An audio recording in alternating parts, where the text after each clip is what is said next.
So how much wind energy do we have in Europe today? We have this much. The dark blue is onshore wind capacity in gigawatts. The light blue is offshore wind capacity. And that amount of wind capacity today is generating 15% of all of the electricity that we consume. Germany has more wind capacity than any other country, followed by Spain and then the UK. And Denmark has the highest share of wind in its electricity mix, just under 1/2. But wind is also over 1/4 of all of the electricity consumed in Ireland, Portugal, and in Germany. If we look at the commitments that governments in Europe have made for the expansion of wind energy over the next 10 years, this is how much we will have by 2030.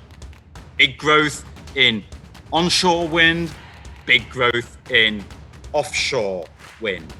The European Commission have said that this is how much wind energy capacity they want by 2050 in order to deliver the Green Deal. The EU want wind to be 50% of all of the electricity we consume in Europe by 2050. Can we deliver this huge expansion in wind energy? Yes, we can, for the following reasons. Number one, wind is cheap. Onshore wind is the cheapest. The second cheapest now is offshore wind. Solar is about the same in Northwest Europe, at least. Gas is more expensive, and look how expensive nuclear is. Does this mean, given that wind energy is now so cheap, that we can build wind farms without public subsidy?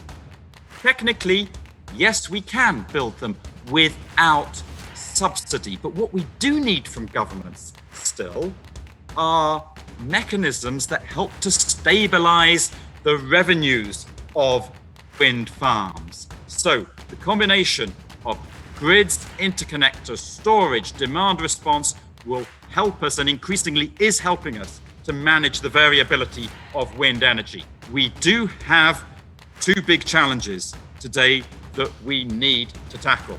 The first is the complexity of getting permits to build new wind farms. And the problem here is that the permitting rules and procedures in most countries in Europe are complex, they are slow. The other big challenge we face is getting those investments in the crucial grid connections that we need, whether it's offshore or onshore grid connections. Now, there are two things which make us particularly optimistic.